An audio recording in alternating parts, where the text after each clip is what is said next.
Radio Rex. It's on air.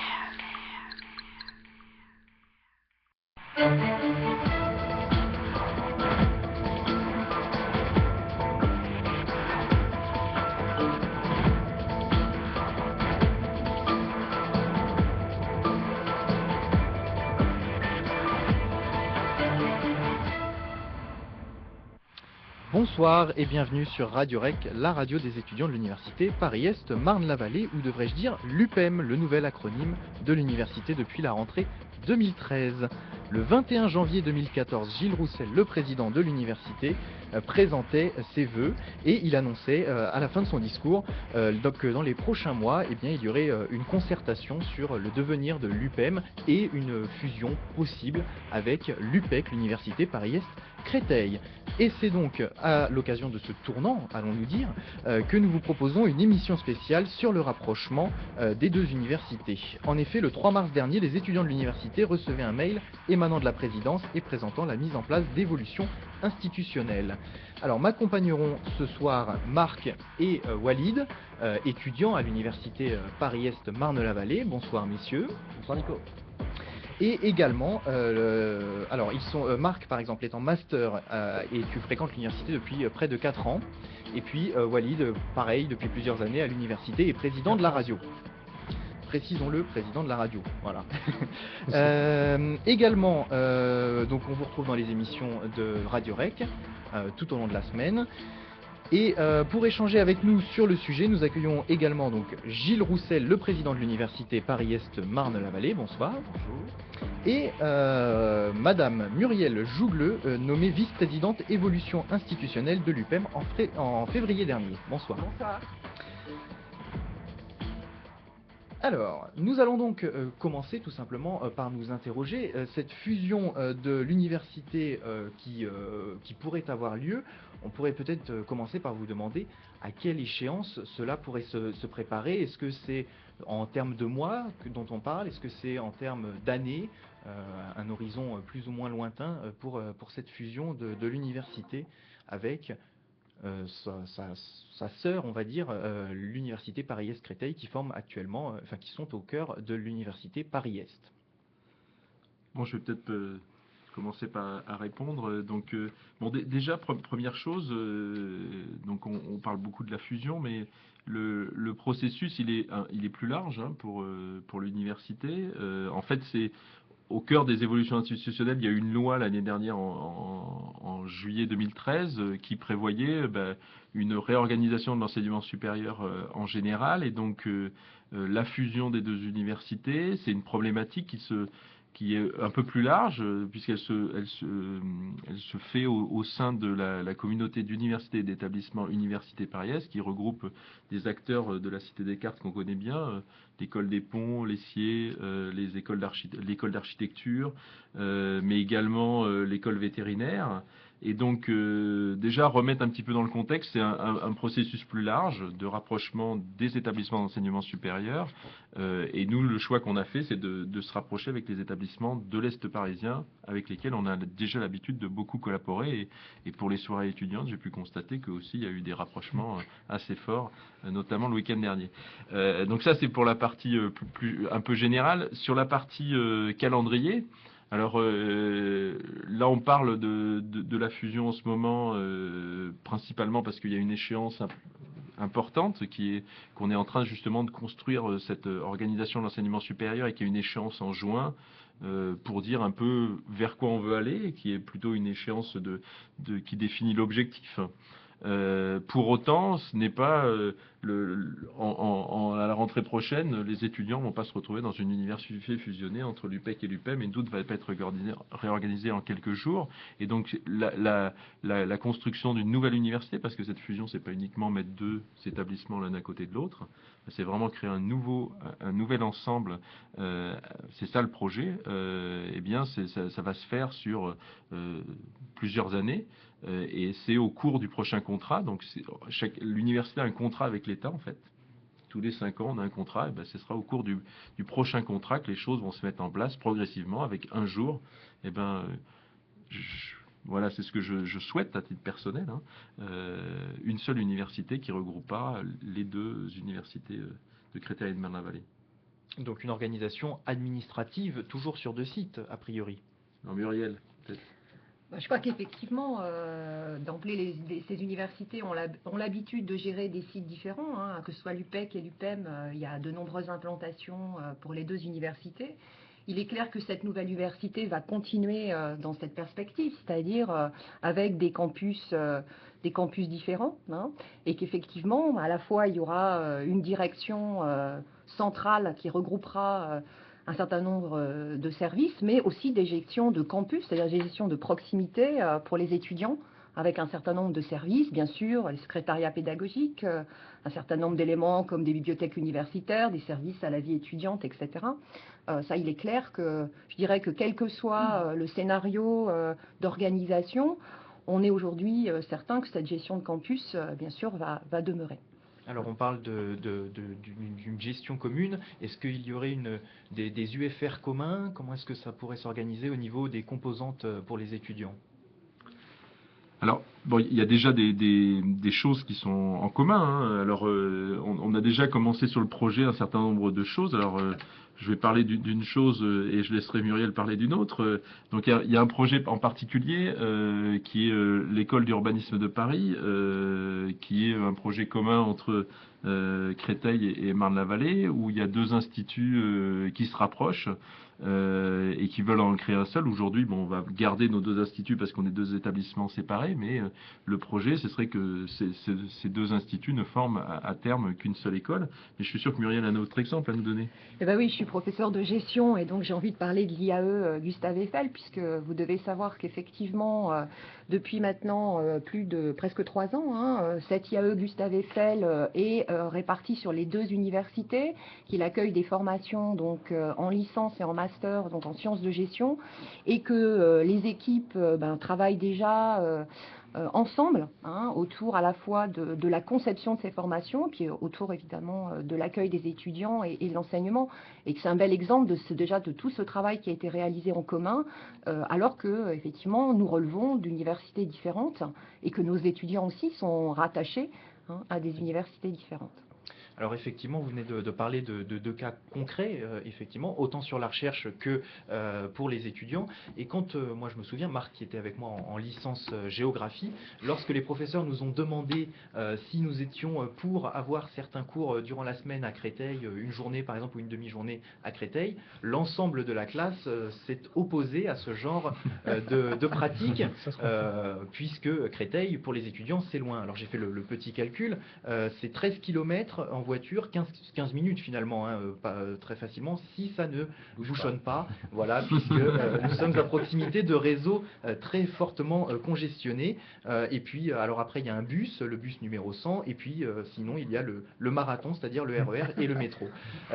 L'offre de transport, en tout cas, ça nous permet de comprendre aussi que l'offre de transport actuellement, même s'il y a toujours le projet du Grand Paris, mais plutôt à moyenne échéance, c'est pas pour tout de suite. Actuellement, elle est pas forcément positionnée, elle n'est pas forcément en place tout de suite pour relier en tout cas ces deux grands pôles de la future université.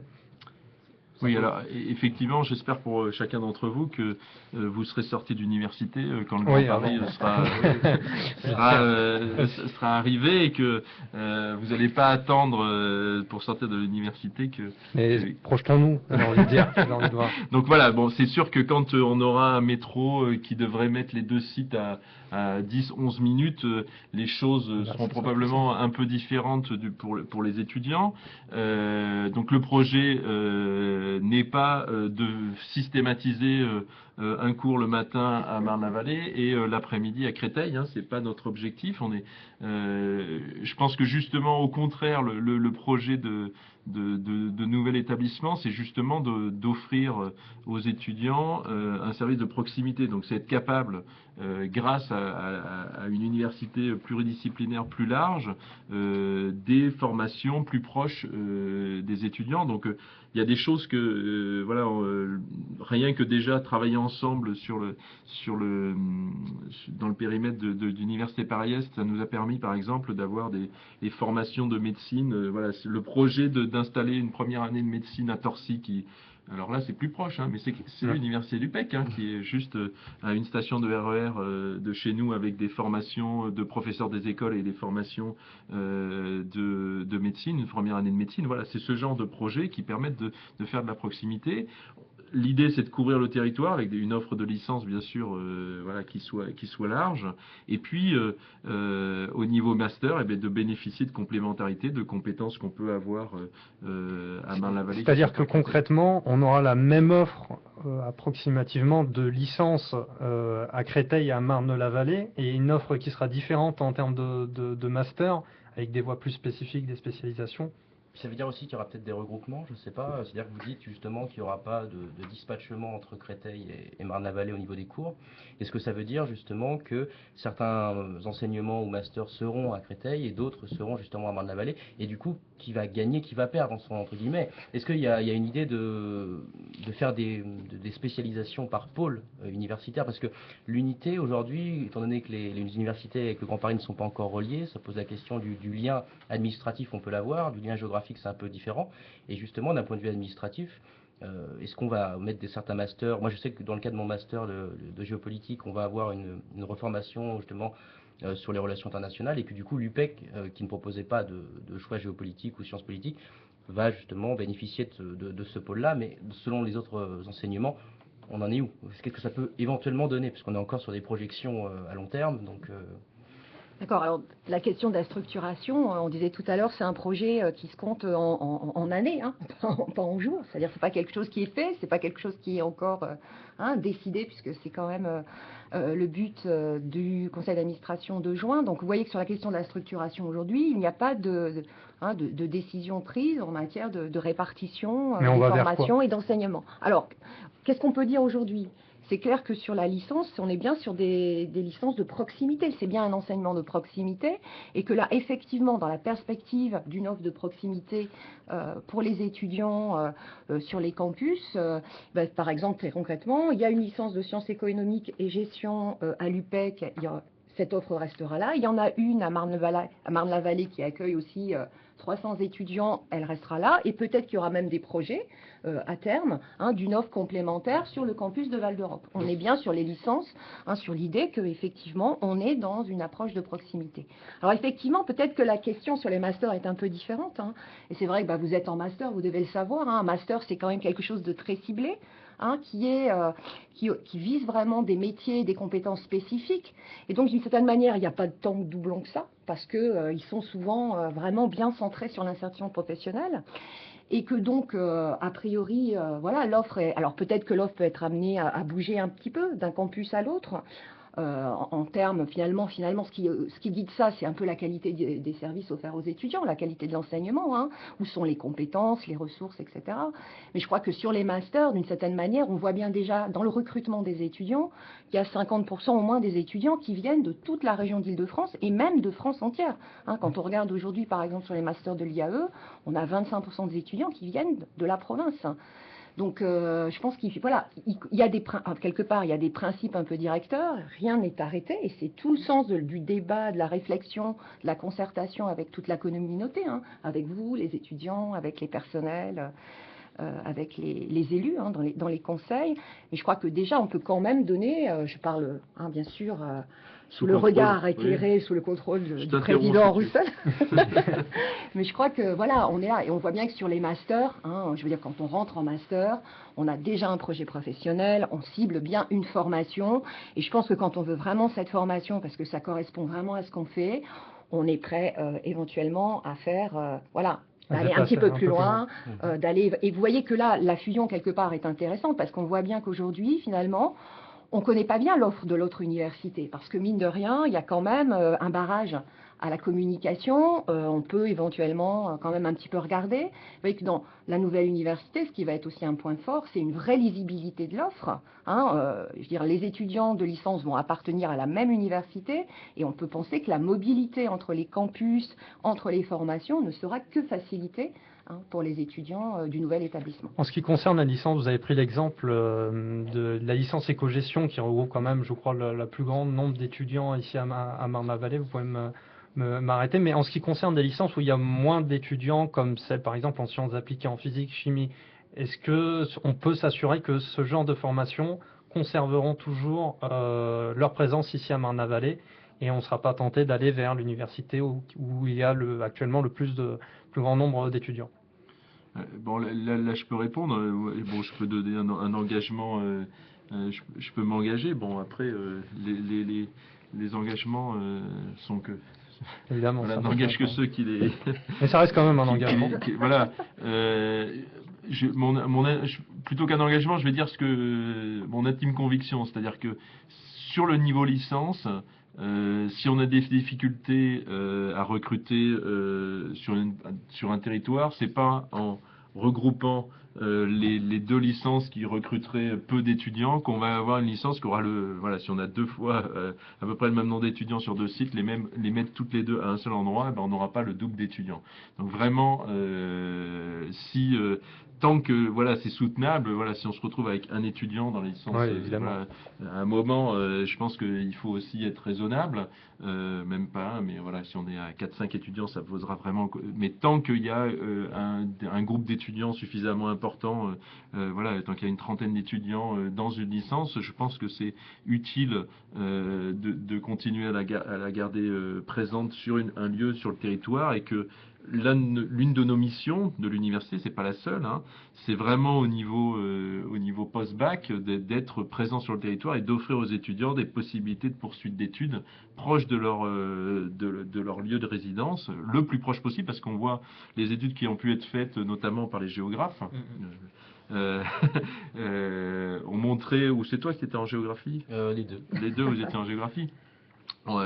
Montre bien que on a des étudiants qui viennent de très loin dans l'est de la Seine-et-Marne. Donc quand je dis de proximité, le plus proche possible de chez eux, quoi. Ce qui ne veut pas dire qu'ils n'ont pas une heure de trajet pour arriver. Une heure ou deux le matin, oui, effectivement. Alors, on parlait du regroupement, on le sait, certains instituts, justement, quand ils vont fusionner, c'est le cas de l'Institut français d'urbanisme et de l'Institut d'urbanisme de Paris, vont se retrouver finalement sur le même campus. Par exemple, l'école d'urbanisme de Paris sera implantée à Champs-sur-Marne. À l'inverse, et a priori, si j'ai bien compris ce que vous dites, il n'y aura pas de suppression de filière due à la fusion de l'université, mais effectivement quelques regroupements, notamment post-licence. C'est bien ça le message. Ça. Donc en l'occurrence, effectivement, les deux instituts sont des instituts niveau master. Bon, il y a aussi une troisième année de licence, mais c'est quand même depuis post-master.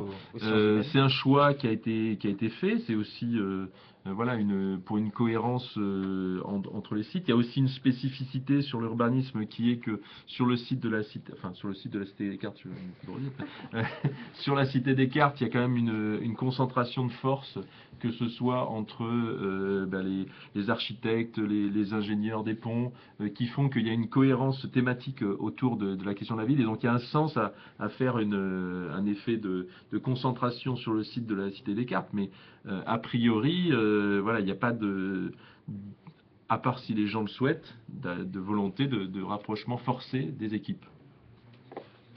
Je voulais également vous demander, mais la question m'échappe, c'est embêtant. Je voulais vous demander, comment gérer un site, deux sites finalement, c'est-à-dire une université sur deux sites aussi éloignés, la gestion des bâtiments, la gestion des équipes, la gouvernance, comment gérer, et puis comment gérer également, ça doit être plus de 40 000 étudiants, quelque chose comme ça? 37 000. 37 000, oui, près de 40 000 alors. Les gestionnaires sont toujours très précis, les informaticiens moins. Déjà, il comme le rappelait Muriel tout à l'heure très justement, comme toujours, les deux universités ont déjà plusieurs sites. Hein. Oui. Donc, Notamment Val d'Europe. Voilà. Val d'Europe, Walid Tout à connaît fait. bien Val d'Europe maintenant. Exact, je confirme. Il confirme. On a aussi le site de Meaux. Et effectivement, on a déjà une gestion d'une université multisite. Et pour l'université l'UPEC, c'est encore plus large, Ils sont ces sur Sénart, implantations. notamment. Ils sont un gros site sur Sénart, mais ils ont aussi des implantations à Melun. Enfin, avec les ex-implantations de l'IUFM, ils sont vraiment répartis sur le Val-de-Marne, la Seine-et-Marne, voire sur la Seine-Saint-Denis, où ils ont de multiples implantations. Donc la notion de multisite, elle est déjà dans chacune des universités, donc il ne faut pas dire que c'est insurmontable, ou bien sinon c'est à dire qu'il faudrait fermer tous nos sites distants. Voilà. Donc en revanche, ce qui me semble important, et peut-être que là on ne le fait pas assez bien actuellement, en tout cas chez nous, c'est qu'il faut réfléchir à comment on instaure cette gouvernance multisite, comment on peut avoir vis-à-vis notamment de nos partenaires des collectivités territoriales, comment on va avoir un interlocuteur clair. Aujourd'hui, c'est assez simple en fait dans nos sites distants, étant donné qu'il n'y a qu'une seule composante. Donc Val d'Europe, c'est l'IFIS, Meaux, c'est l'IUT. Donc là, en gros, on dit il n'y a pas trop de difficultés. On sait à peu près qui est l'interlocuteur, c'est l'université, et puis l'interlocuteur de proximité, c'est plutôt le directeur de la composante qui est présente. Avec des sites multi-composantes, multi-unités de recherche, c'est vrai qu'il va falloir mettre en place une gestion et une gouvernance locale qui correspondent à des sites. Et même à l'échelle de l'université, pas d'idée encore de gouvernance, de futur président, de conseil d'administration. Comment va se préparer tout ça en fin de compte? Est-ce que vous vous positionnez même, monsieur, cher Gilles Roussel, comme futur président de cette nouvelle université? On ne sait pas, on n'a pas encore. J'y pense en me rasant le matin. Donc moi, je ne répondrai pas sur cette question. Mais je pense qu'effectivement, je reprends un petit peu le mandat du CA, hein, c'est-à-dire que le CA, le mandat que nous a donné le CA, finalement, a donné au président. Hein, oui, vous êtes également vice-présidente du conseil d'administration, si oui, je ne dis pas de bêtises. Donc le mandat que le CA a donné au président pour le 15 juin, c'est vraiment de réfléchir à ces questions. C'est-à-dire qu'aujourd'hui, finalement, le groupe projet qui a été monté, UPEC, UPEM, bien sûr, en coordination, sous le contrôle des équipes de direction, doit vraiment se poser un certain nombre de questions. Il doit travailler justement, par exemple, à l'examen de l'intérêt et des avantages, des inconvénients de ce fameux scénario de fusion. Il doit se poser également finalement la question de la nouvelle université, hein, quel est son projet, etc. Donc ça c'est un point important. Hein, qu'est-ce que cette nouvelle université va défendre, hein, en matière de formation, en matière de recherche, en matière de qualité des services qui sont offerts aux étudiants, au personnel, etc. Donc ça c'est des points importants. Et vous voyez que ça, c'est une question qui est forte et qui derrière conditionne y compris la réflexion en matière, par exemple, d'organisation, hein, de cette fameuse gestion au niveau central, campus, etc. Le mandat porte aussi évidemment sur les étapes, hein, quelles peuvent être les étapes de la fusion si jamais elle était actée en juin. Et là, c'est un travail qui démarre juste, hein, et qu'effectivement on doit mener en concertation, hein, s'appuyant sur les compétences, les remontées de l'ensemble de la communauté. Donc on en est au début, on n'a pas toutes ces réponses. Peut-être qu'on aimerait bien. On aimerait bien avoir mais on les a pas. On les a pas aujourd'hui. Et puis pour revenir sur la question de positionnement de présidente, je disais ça sous forme de boutade, hein, j'espère que vous l'avez compris. Ouais. En revanche, il me semble que quand même, comme on l'a dit, il va y avoir plusieurs années, on ne sait pas encore exactement le terme, mais entre 2015 et 2019, il faudra le projet, que ce soit la fusion ait lieu dans cet espace de temps. Il y a des élections à l'université. Moi, je me suis engagé déjà en disant, voilà, si on va vers cette fusion, moi, je suis prêt à la porter jusqu'à le moment où l'université, enfin, il y a une élection, je porterai ce projet-là. Au-delà, je ne vais pas juste dire on fait la fusion et je m'en vais. C'est de dire que voilà, je suis prêt à porter ce projet-là. si tant est qu'en juin, on dise que on veut qu'on continue et que l'élection qui aura lieu en 2016 voilà, fasse en sorte que ce soit ce projet qui est retenu. Alors, sachant évidemment que ça ne va nous laisser tout ce temps-là pour choisir un nom, parce que l'université Paris-Est étant déjà pris, ça va être difficile de la nommer, cette université Tout à fait. du futur. Peut-être Tout à que vous avez des suggestions, non? Vous avez Ouais. peut-être déjà Vous pourriez réfléchi. lancer un concours. On s'est dit que c'est un l'université concours, Paris-Est, tout à fait. Marne-la-Vallée, Créteil, ce serait un peu long. Oui, alors peut-être que je suis sûre que vous avez des idées que vous ne voulez pas les dévoiler. Bah écoutez, non, alors c'est vrai, il faut lancer un concours, mais vraiment impossible de reprendre le nom du presse, Université Paris-Est, tout simplement. Mais là, effectivement, il y a deux objets. Donc donc le presse n'existe plus. Oui, il a été transformé. il a été Vive la transformé, communauté d'univers. Alors il y a des gens qui appellent ça la Q, d'autres la QE, d'autres la Commu. Donc pour l'instant, il y a la marque plutôt déposée, c'est plutôt Commu aujourd'hui. Donc la Commu Université Paris-Est. Bon, c'est vrai que c'est pas le même objet, donc on peut pas utiliser le même nom. Déjà, quand on utilise les mots Université Paris-Est, Marne-la-Vallée ou Université Paris-Est, les gens ont du mal à s'y retrouver. C'est pour ça aussi qu'on avait fait le choix de passer sur l'acronyme et d'utiliser UPEM et UPEC côté Créteil pour justement éviter cette confusion. Je pense qu'il est quand même important de différencier la commu de la future université. Alors, réunir deux universités, après je laisserai peut-être Marc, je crois que tu avais une question. Réunir deux universités ensemble, ça doit permettre quelque part de faire tout de même des économies, j'imagine. On le sait, ça a été publié, l'université Paris-Est Marne-la-Vallée a quelques petits soucis économiques, a priori. Walid pourrait peut-être parler sur de sur quel le ordre sujet. justement? Parce est-ce que vous pouvez nous donner un ordre aujourd'hui? Je sais bien que c'est compliqué, l'ordre du déficit de l'université. Parce que du coup, on imagine que les composantes seraient fusionnées entre elles. Ça n'aurait pas d'intérêt de garder deux UFR, sciences humaines et sociales, par exemple, dans le futur cadre. On imagine donc que ça ferait des économies, effectivement. Voilà. La dimension économique est pas forcément. Enfin, je pense que si le projet n'était porté que par des objectifs d'économie, je pense qu'il y a autant arrêter tout de suite. Donc vraiment, l'objectif, c'est vraiment de créer une nouvelle université avec un projet de construction d'université qui couvre un territoire et une offre de formation visible qui puisse attirer à la fois en recherche et les étudiants et qui permettent de monter le niveau de formation des étudiants. Donc ça, c'est le projet, c'est pas les économies. Alors après, sur le court terme, il ne faut pas considérer qu'on va faire des économies. Ça va coûter plutôt que ça va permettre de faire des économies. Mais l'idée, c'est quand même qu'à moyen terme, il y ait des économies. À moyen terme, il y aura qu'il y ait probablement fusions de des services. choses, des mutualisations qui, normalement, doivent amener de la meilleure. Mais ça peut Y compris aussi... des réductions d'effectifs. Pas forcément, parce que là où on peut gagner, enfin pas forcément, ça dépend des situations économiques dans le futur, hein, je ne peux pas me prononcer aujourd'hui, mais l'idée est plutôt de dire, ce que ça doit amener, c'est pas forcément une diminution des coûts, mais plutôt une amélioration du service. C'est-à-dire proximité géographique, là où on a du personnel peut-être qui s'occupe de la gestion, je sais pas moi, de la scolarité au niveau central aujourd'hui. Est-ce que cette personne-là, on n'aurait pas intérêt à la garder ici pour qu'elle fasse une gestion de proximité, un meilleur accueil des étudiants, voilà, parce que de toute façon, on est toujours en capacité restreinte. Donc ouvrir le service des bourses au-delà de la simple matinée. Voilà, par exemple, dans la journée. Voilà, mais c'est pas forcément mutualiser, ça veut pas dire réduire, ça peut vouloir dire faire plus avec les mêmes moyens.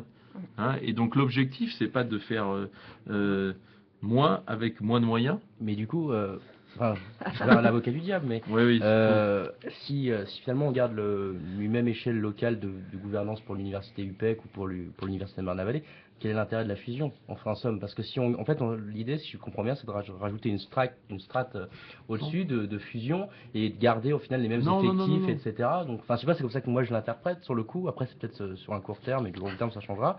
Mais du coup, je vois pas, d'un côté, sur l'échelle de la gouvernance, je vois pas l'intérêt d'une fusion si au final, on n'a pas des facilités, entre guillemets, de fusion administrative, en somme, si on garde nos échelles de gouvernance locale, en fait. Hein. Alors moi, je reprends un peu l'idée de Gilles, hein, c'est vraiment faire mieux avec ce que nous avons. Je vous donne juste deux exemples qui sont assez différents. Je reprends l'exemple de l'IAE aujourd'hui. Hein, donc on n'est pas fusionné, deux universités. Quand je vais enseigner, moi, parce que c'est plutôt les enseignants qui sont mobiles, quand je vais enseigner à Créteil dans un master, eh ben, je n'appartiens pas à cette université. Donc je suis contrainte de faire des tas de dossiers administratifs et que ça, c'est compliqué, etc.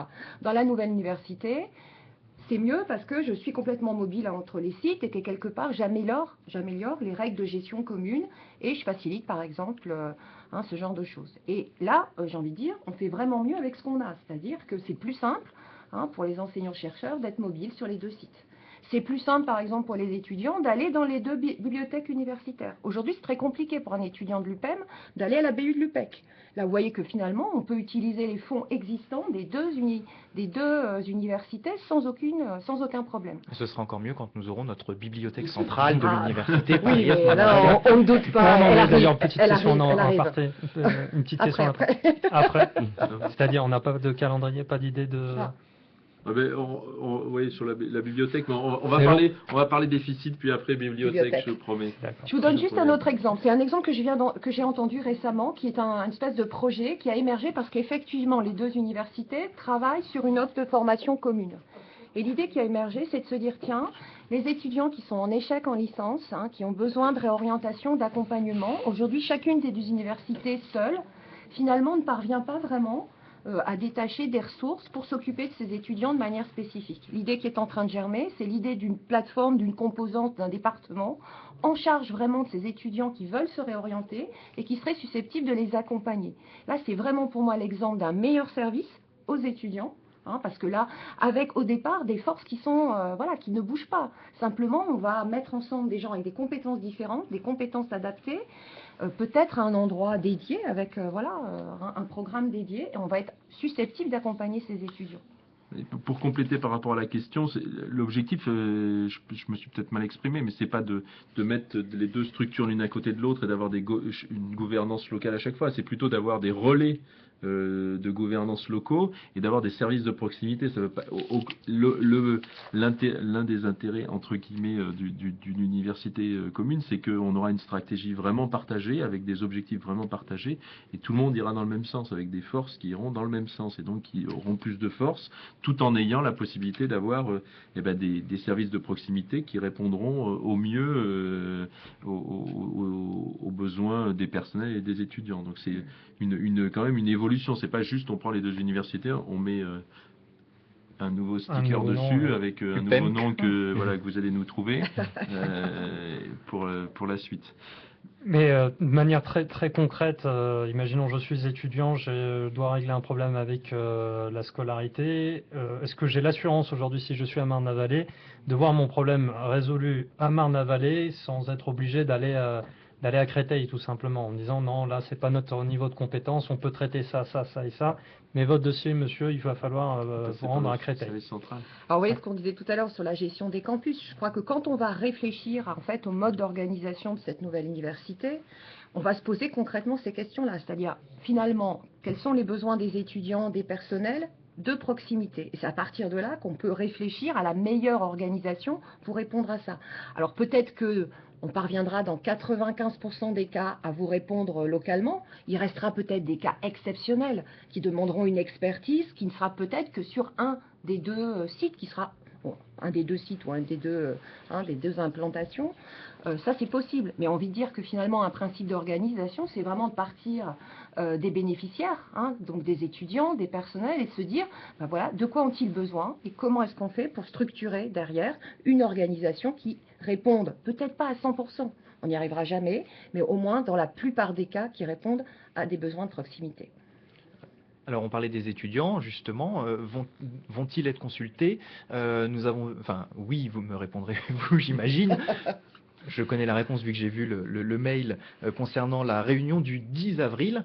Sous quelle forme est-ce que les étudiants vont être consultés? Est-ce qu'ils vont être consultés juste là le 10 avril? Est-ce qu'on va pouvoir s'exprimer de nouveau pendant les prochains mois? Alors bon, il y a cette réunion effectivement d'information et de discussion qui est ouverte à tous les étudiants. J'ai souhaité qu'elle soit réservée aux étudiants cette journée, même si les personnels peuvent venir, parce qu'il me semble qu'il y a des préoccupations particulières des étudiants et qu'il est important aussi que les étudiants s'expriment de façon entre guillemets autonome, même si vous pouvez bien sûr venir vous-même aux autres réunions qui seront organisées sur le site. Alors après, cette émission est aussi un moyen d'informer les gens. Vous avez des élus de proximité, vous avez des élus dans les conseils. qui peuvent servir de relais pour porter les positions ou les inquiétudes ou les intérêts des étudiants dans ce débat. Donc je pense qu'il faut rappeler que voilà, c'est important de les solliciter. Il se trouve qu'il y a certains étudiants qui sont très présents dans les conseils, donc il faut en profiter pour les solliciter et amener le débat de la vie étudiante sur le devant de la scène. Sur le devant de la scène, oui. Tout simplement. Alors effectivement, cette réunion, c'est le 10 avril, 12h45, Rabelais, Amphi A3, donc profitons de l'audience pour donner cette information de manière très large. Et puis je rajouterais juste par rapport à ce que disait Gilles que tout ne s'arrête pas au CA de juin. Je dirais d'une certaine manière, la concertation, la réflexion, elle ne fera qu'encore s'amplifier et démarrer. Donc le travail avec les étudiants derrière, on va avoir besoin de vous, on va avoir besoin d'eux pour avancer et il sera organisé vraiment de manière très concrète. Donc tout ça ne fait que démarrer. Et puis il y a aussi un autre élément. On a demandé aussi aux composantes d'organiser des réflexions. Donc bien sûr, les étudiants aussi peuvent être sollicités au sein des composantes pour intervenir et donner leur avis dans ces débats plus locaux en proximité. Alors dernier point, on est en train donc de travailler à la mise en place d'un espace d'expression.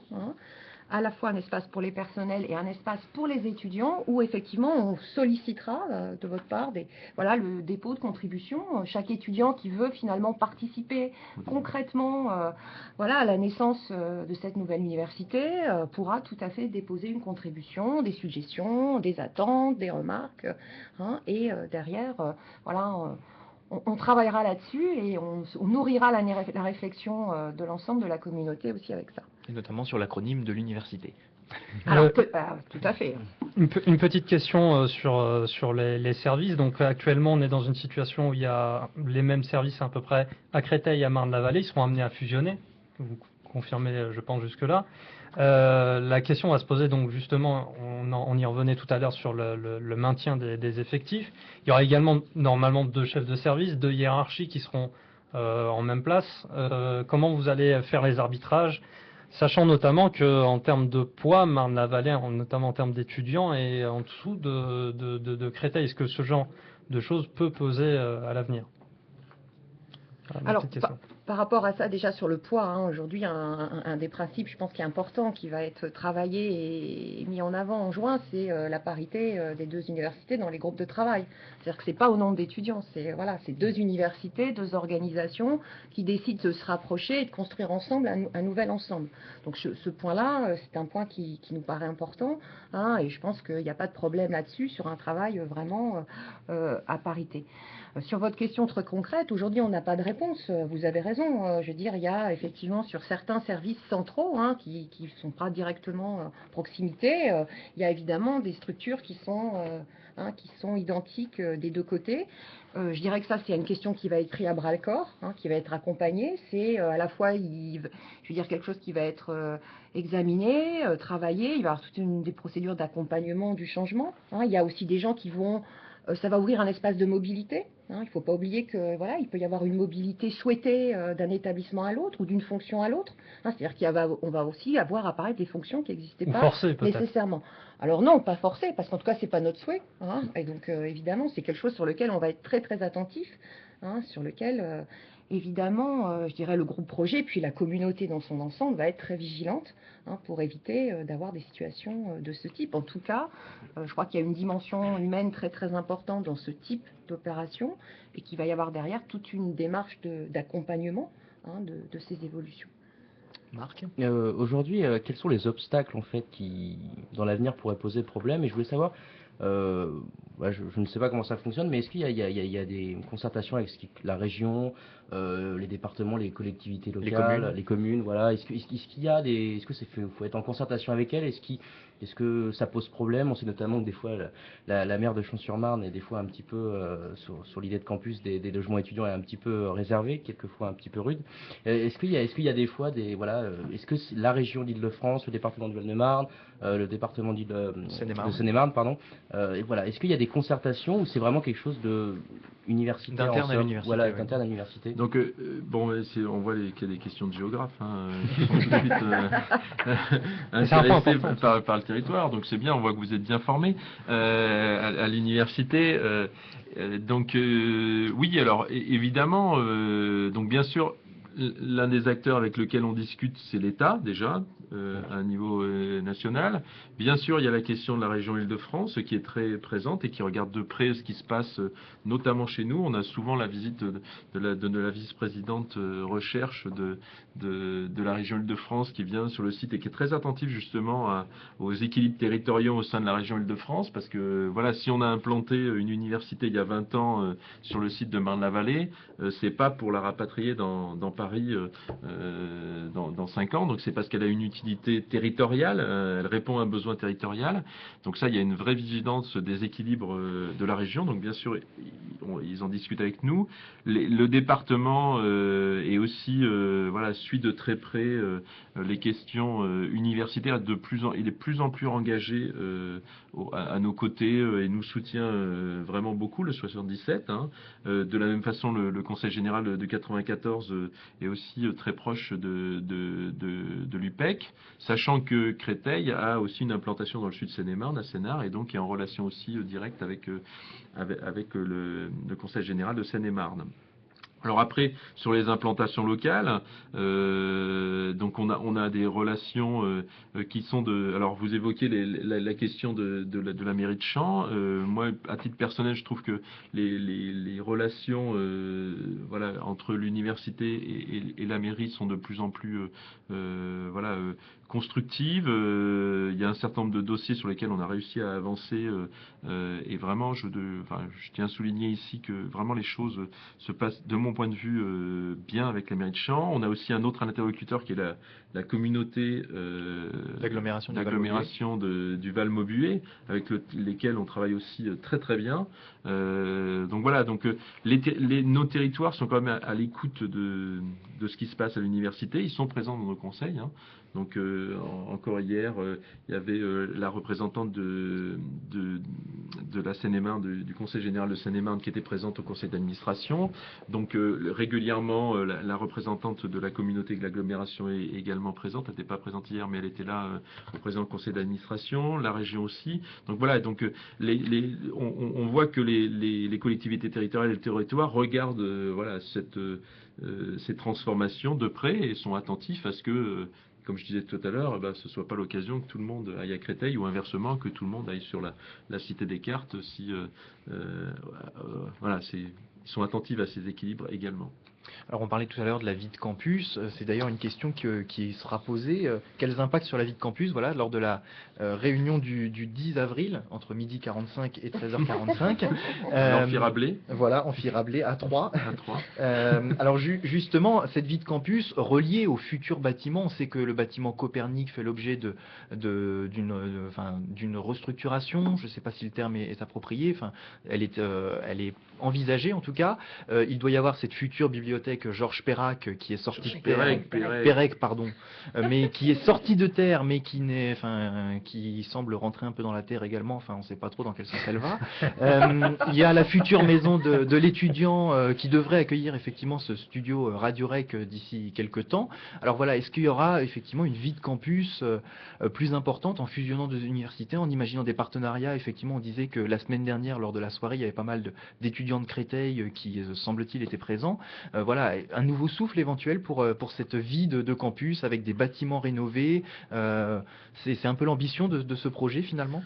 Alors bon, là je vais pas non plus trop être positif vis-à-vis de la fusion. Je suis pas sûr que sur la vie du campus de la Cité des Cartes, c'est un impact important. En revanche, la question de travailler, que ça fasse partie, que ce soit une partie importante du projet de réfléchir à comment on a une vie de campus en lien avec cette gouvernance locale, il me semble que c'est quelque chose qui est très important. Ça fait partie des choses que, à titre personnel et avec l'équipe, on avait mis en avant lors de la campagne pour la présidence de l'université. C'était de redonner une vie de campus et notamment une vie au sein de l'université étudiante importante. Donc je pense qu'il y a des progrès importants qui ont été faits dans ce sens. Je pense que c'est plutôt dans le travail au niveau de la communauté d'université en partenariat avec nos autres partenaires de la Cité des Cartes localement qu'on peut améliorer. Bien sûr, il peut y avoir des choses avec Créteil, mais la vie de campus, c'est quand même la proximité, il me semble. Et donc, c'est plutôt de dire comment, dans le projet global de l'université, on inclut cette dimension vie de campus et vie étudiante. C'est à mon avis ça qui est important. Alors, je vais profiter pour faire une petite transition discrète sur la partie immobilière, hein, pour redonner un petit peu les éléments de projet. Donc aujourd'hui, vous avez pu le constater, on a une bibliothèque effectivement qui est sortie de terre. Elle a du mal à s'ouvrir aux étudiants et au personnel. Tout le monde le regrette, hein. Donc ça fait maintenant quasiment 3 ans qu'on est en attente. Donc on fait tout pour faire en sorte que cette bibliothèque s'ouvre. Donc l'objectif c'est en septembre prochain, peut-être octobre, on puisse inaugurer à la fois la maison de l'étudiant et la bibliothèque, donc faire ça en même temps. Donc on lève... Ça fera des économies de le faire en même temps. Ouais, c'est ça, c'est une mutualisation. Le champagne, notamment. Donc il faut voir aussi que c'est un lieu qui est... Enfin, je regrette que la bibliothèque n'ait pas été ouverte plus tôt, mais la bibliothèque plus la maison de l'étudiant, c'est vraiment un lieu commun. Et c'est la place centrale là qui doit être un lieu de vie étudiante, voilà, d'échange très important. Donc le fait que ça s'ouvre en même temps, bon, c'est un... Le hasard fait bien les choses. Le hasard fait bien les choses, mais je trouve que c'est plutôt bien parce que si on avait eu une bibliothèque avec des travaux, avec une cour centrale qui aurait été fermée pendant un certain temps, c'était pas non plus l'idéal. Donc bon. Il se trouve donc que vous avez un calendrier, vous nous dites voilà, donc septembre, octobre. Donc normalement septembre-octobre, c'est le calendrier sur lequel on est. Ça ne veut pas dire que pour la bibliothèque tout sera terminé d'un point de vue juridique et c'est toujours des contentieux, parce qu'il y a tout un tas de choses. Donc aujourd'hui on est en train de faire les choses pour que on puisse ouvrir à la rentrée prochaine. Bien sûr, après, il y a tout un tas de contentieux qui vont courir pendant des années, mais ça, à la limite, une fois qu'on a pris les lieux et qu'on a fait en sorte que ça marche, donc on prend aussi un certain nombre de mesures conservatoires pour que les choses qui faisaient qu'on ne pouvait pas ouvrir, alors par exemple que la bibliothèque était inondée tous les ans, on a une inondation, on va faire en sorte, on va prendre des mesures pour éviter que ça arrive quand il y aura les livres. Le fait qu'il y avait, il y a eu des malfaçons dans le bâtiment, on va réparer ces malfaçons, mais ça n'empêche pour pouvoir ouvrir. Et puis après, on traitera les différents éléments. Donc normalement, tout est fait aujourd'hui et j'en profite pour remercier les services du patrimoine pour que les choses avancent le plus vite possible du point de vue immobilier sur cet objet-là. L'autre point que vous avez évoqué, c'est la question d'ici Copernic. D'ici de Copernic. A priori, vous allez Radio Rec bouger d'ici pour aller dans la maison de l'étudiant. Donc dès la rentrée prochaine, j'espère que vous pourrez intégrer vos nouveaux locaux, même si ceux-ci sont particulièrement saignants, je trouve. On peut faire mieux. Vous pouvez probablement faire mieux. On peut probablement faire mieux. Donc après sur Copernic, donc là on est dans une phase qui est autour d'un partenariat public-privé. Donc c'est un montage économique qui est en train d'être monté. Donc le dossier est en cours d'expertise. Donc il n'est pas complètement finalisé. Donc tout le monde, on sait que les PPP c'est des objets un peu compliqués, donc tout le monde regarde ça avec attention. C'est pas sans risque principalement pour l'État, pour l'université a priori dans la façon dont il est monté, c'est pas l'université qui est en charge, c'est plutôt l'État. Donc le risque il est plutôt sur l'État. Donc tout le monde essaye de rajouter le maximum de choses. On est aussi dans des phases où il y a des dimensions sociales et économiques, comment le PPP a un impact. Donc par exemple, on se pose des questions pour les étudiants. Est-ce que les étudiants qui sont en GTE vont pouvoir être associés dans la phase de travaux aux travaux de diminution de la consommation énergétique? Est-ce que le chantier de Copernic peut aussi être un objet d'étude pour nos étudiants? Ils peuvent participer. Est-ce que ça peut être aussi un objet pour qu'il y ait des étudiants apprentis qui soient apprentis pour participer au projet? Est-ce que toutes ces choses-là, donc on est en train de compléter le dossier.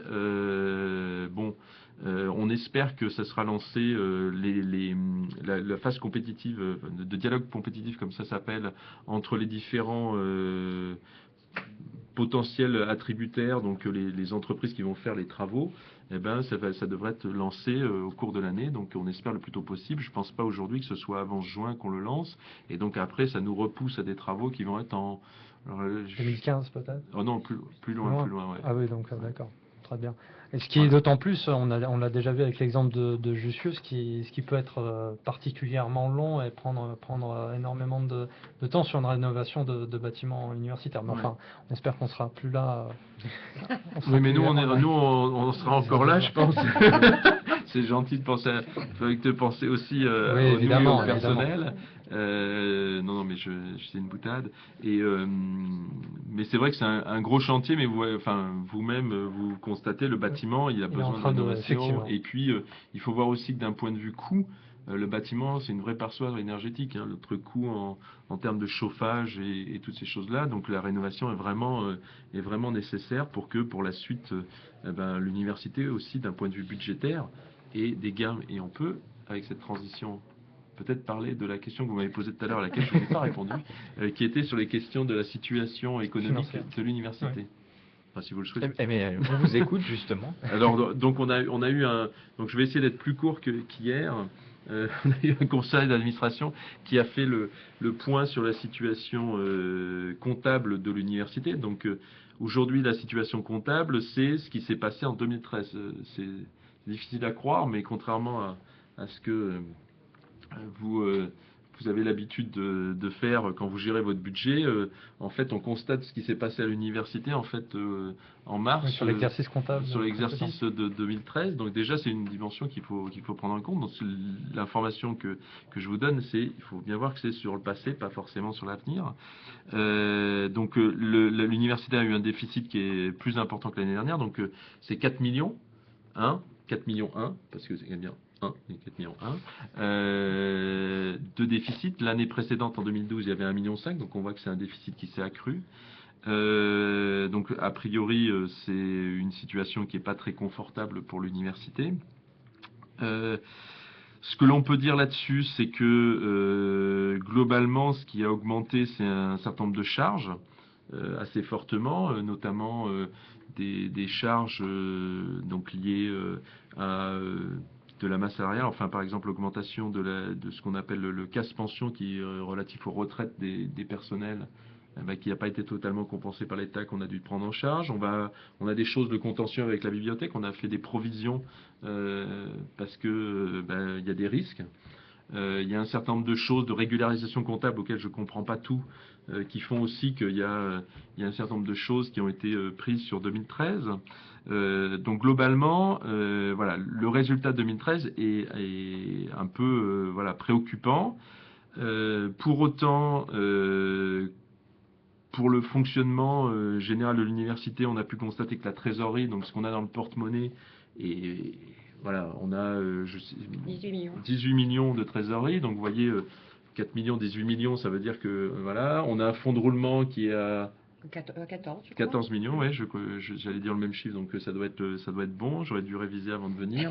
14 millions de fonds de roulement, donc fonds de roulement aussi, ça veut dire, la trésorerie, c'est ce qu'on a en porte-monnaie, mais il n'y a pas forcément tout qui est rentré et sorti. Le fonds de roulement, c'est ce qu'à la fin de 2013, on considère qu'il y a en caisse dans l'université, donc on a encore de la marge, et sachant que même si on a eu 4 millions de déficit sur 2013, la baisse du fonds de roulement était de 2 millions, effectivement.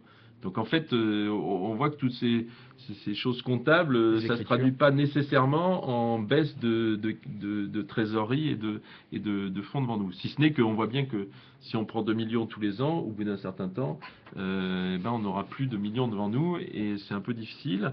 Pour relativiser aussi, le budget de l'université, c'est quand même 90 millions en total. En sur total. Total Voilà, donc c'est 4 millions, c'est quand même c'est important, mais c'est pas non plus une grosse partie du budget.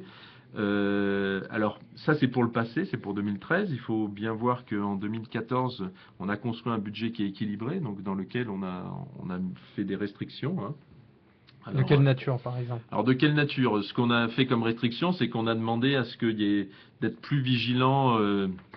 Alors pour ce qui vous intéresse sur les formations, d'éviter d'ouvrir des groupes avec peu d'étudiants, éventuellement les regrouper, d'éviter d'avoir des options où il y aurait un ou peu d'étudiants aussi. Donc d'un point de vue d'étudiants, il peut y avoir un impact sur le fait qu'on va avoir moins d'options potentiellement, mais l'idée est de continuer à garder une offre de formation qui soit de la même offre de formation et peut-être avec des conditions qui sont voilà, un peu moins bonnes pour l'étudiant, de telle sorte que là où on avait peut-être trois groupes de TD, on n'en ait plus que 2 ou des choses comme ça pour essayer de faire des gains. Donc on a ces choses-là. On a essayé aussi de faire en sorte que sur les unités, enfin, on a diminué aussi les allocations aux unités de recherche sur le fonctionnement courant, pour rentrer dans notre budget. Les services aussi ont fait les choses de façon un peu plus resserrée. Un impact peut-être que vous pouvez voir, par exemple le service d'information et d'orientation, alors qu'il allait sur beaucoup de salons,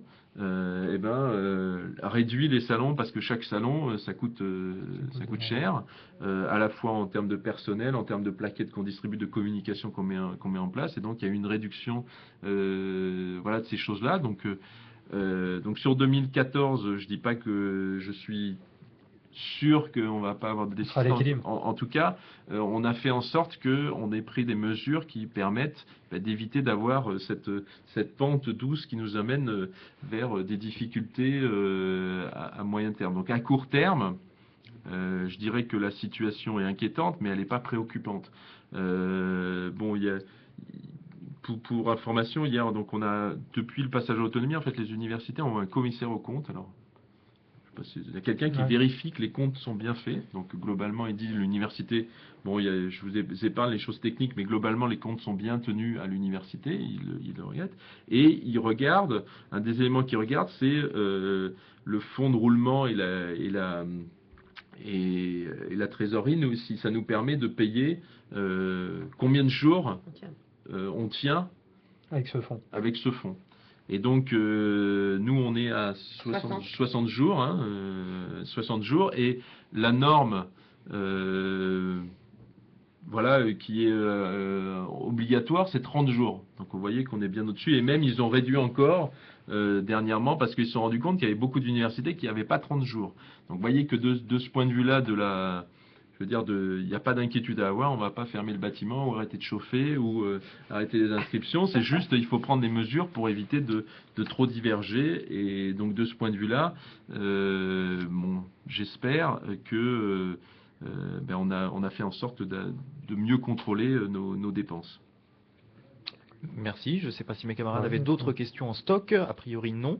On va vous remercier, bien sûr, d'être venu à la radio. Je crois que c'était une première, si je ne dis pas de bêtises. Avec Monsieur Roussel, tout à fait. Voilà, avec Monsieur Roussel et Madame Jougleux. Merci à vous d'être venus. Je ne sais pas si vous vouliez conclure en adressant peut-être un petit mot à nos auditeurs. Eh bien, un petit mot. Mais, donc déjà, merci à vous, en tout cas, de nous avoir invités. Merci. À vous trois de nous avoir d'avoir invités. accepté notre invitation. On serait heureux de venir parler d'autres choses. On vous accueille avec grand plaisir. On pourra venir peut-être parler de vie étudiante avec Karine Marot et Fiona une autre fois. Je pense que c'est... de logement et de restauration. Voilà. De logement et de restauration, ça peut être aussi des sujets qui peuvent être intéressants. Alors là, on pourrait inviter le directeur du Crous à venir avec moi. Je pense que ça peut être un sujet qui peut intéresser les étudiants en général. Bon... qu'est-ce que je peux conclure? À titre personnel, donc j'ai trouvé que on a eu quelques petites difficultés avec la soirée étudiante qui a eu lieu la semaine dernière, et je dois dire que je suis très heureux. Je l'ai déjà dit à certains des étudiants qui ont organisé la soirée de samedi, qui ont participé à l'organisation de la soirée. Je suis très heureux de voir que les efforts qu'on a mis pour que la vie étudiante reparte à l'université se concrétisent, et de voir qu'il y a des équipes et des gens qui s'investissent vraiment dans l'université. Et pour ça, vous et tous ceux qui écoutent, je tiens à les remercier. Continuez à vous investir dans l'université et éventuellement dans le futur dans l'université fusionnée. Voilà. C'est important que les étudiants participent à la vie de l'université.